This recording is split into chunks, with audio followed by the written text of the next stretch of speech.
그 정체는 뭐? 희망 같은 거 갖지 마. Assalamualaikum. Halo teman-teman, kita bertemu lagi. Kali ini kita akan melanjutkan membahas film All of Us Are Dead. Sebelum kalian menonton video yang satu ini, saya sarankan untuk menonton part sebelumnya agar kalian lebih memahami alur ceritanya. Oke, tanpa basa-basi, langsung saja kita masuk ke alur ceritanya.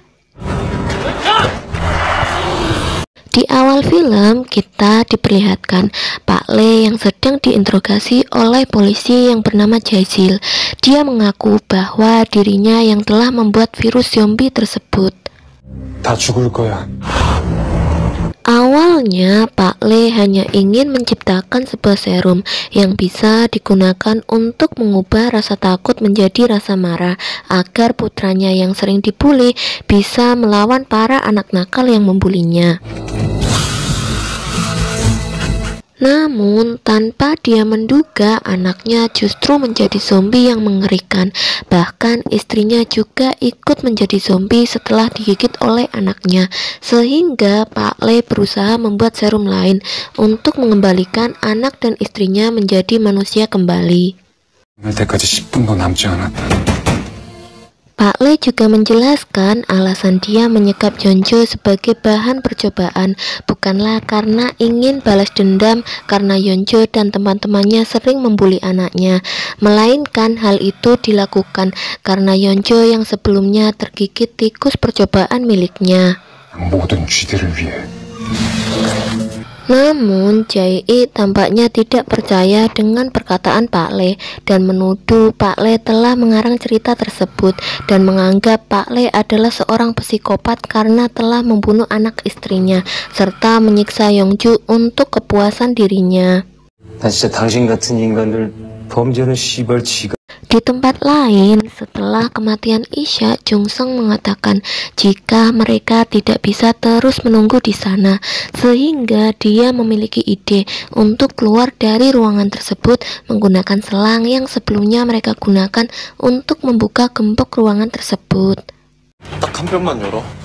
야, 구조도 올 때까지. Kemudian Jungsan menyuruh Gyeongsu membuka pintunya sedikit agar dia bisa mengambil selang tersebut dari celah pintu. Hingga akhirnya dia berhasil mengambilnya.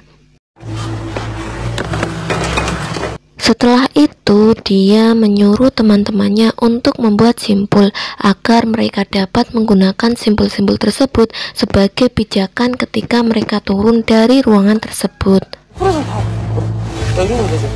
Saat Gyeongsu mulai turun, dia sempat dikagetkan oleh zombie di ruangan lain. Dan saat dia sudah di ujung selang, ternyata Bosung yang sedang bersembunyi di ruangan tersebut datang untuk membantu mereka masuk ke dalam ruangan.